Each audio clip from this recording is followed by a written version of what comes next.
Thank you, Mr. President. Let me also begin by thanking Special Coordinator Sigrid Kaag for her comprehensive briefing today. And we are also grateful to Dr. Firoz Sidwa for his sobering remarks. Those were harrowing details, unimaginable, so difficult to listen to and grasp. And one would shudder to think how all those on ground, all those women and children and doctors and humanitarian workers would be coping with that situation on a daily basis. Mr. President, my delegation would also, at the outset, recall and reaffirm its complete support to the briefings, the objective and truthful and responsible statements by senior UN officials, including USG Tom Fletcher, before this Council. In our view, any undue criticism of their work must be unacceptable.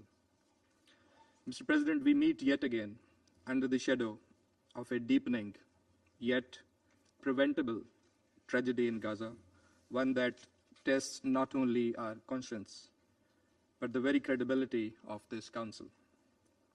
This is not a natural disaster. It is a man-made catastrophe. As we heard from both briefers today and many other Council members, this is a man-made catastrophe driven by Israel, the occupying powers' unrelenting, illegal blockade of Gaza, and the callous bombardment and deliberate killings carried out with full impunity. The numbers are staggering. More than 54,000 Palestinians have been killed, majority of them children and women. Over 122,000 have been injured. Gaza's people face continuous indiscriminate assault from land, air, and sea. The psychological and societal trauma is beyond measure, beyond imagination. This is without question one of the gravest humanitarian crises of our times. Mr. President, how many more atrocities must be committed before this Council does what is right, morally, legally, and under the UN Charter? Words of concern are no longer enough. The time to act, the time to prevent genocide is now. As Dr. Sidwa said, we must not allow these atrocities to be normalized, for that would be an affront to international law and human dignity. To grasp the scale of this catastrophe, let me highlight 4 urgent dimensions of the suffering in Gaza. First, the health and medical system has collapsed. It has, in fact, been systematically destroyed and dismantled. Hospitals are overwhelmed, operating without fuel, without sanitation, without essential supplies.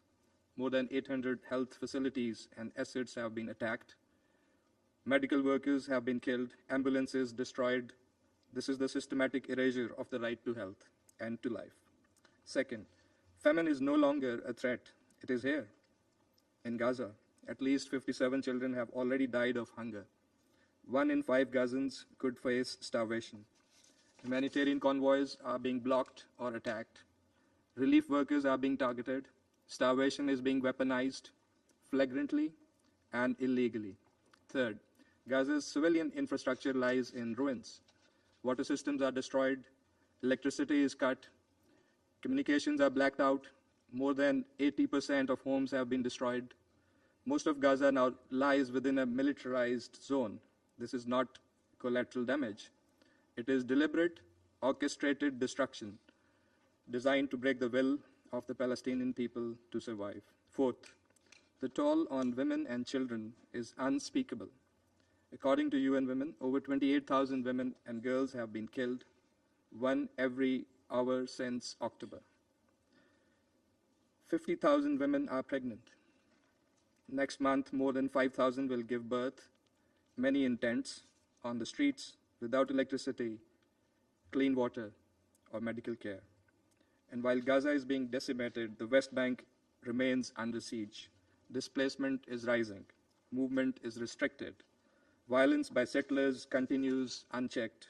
In just the past 4 months, Israeli occupying forces have killed more than 130 Palestinians. Homes are being demolished. Arbitrary arrests continue.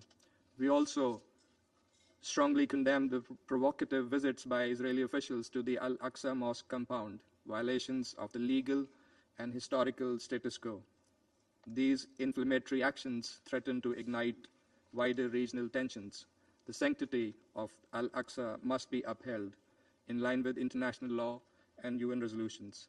Mr. President, against this grim background, we call for 4 urgent steps. First, an immediate, unconditional, and permanent ceasefire.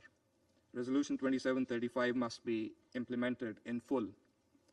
All attacks on civilians must end. We support all continuing efforts to restore the ceasefire. Second, the full and immediate lifting of the Gaza blockade.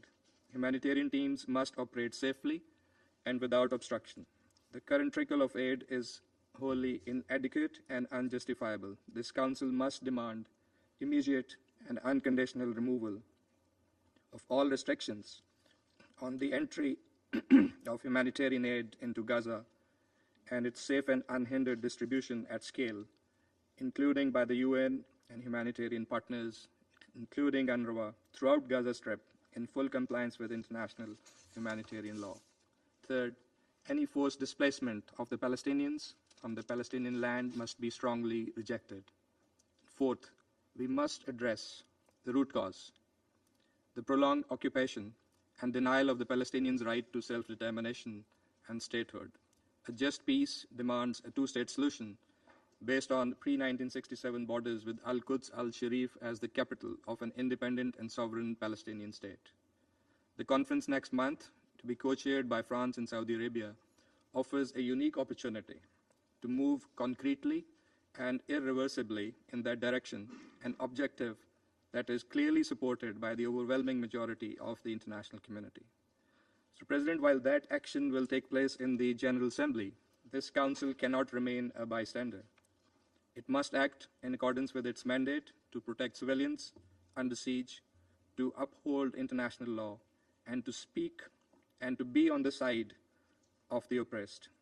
The time for equivocation is over. There is no justification whatsoever for the human suffering of the Palestinian people. Yes, we agree. Enough is enough. The cries from Gaza cannot continue to be met with silence. The world cannot afford another day of inaction. History will surely not absolve us of our responsibility. Mr. President, the sense around the table is clear. The urgent asks are so evident. Ceasefire, release of hostages, humanitarian action, and protection of innocent civilians. All of this is doable. We call on all Council members to come together, to act through a resolution, to promote this objective in the immediate term, and to help create an environment conducive for the June conference, and ultimately towards a just and lasting settlement of the Palestinian question. I thank you.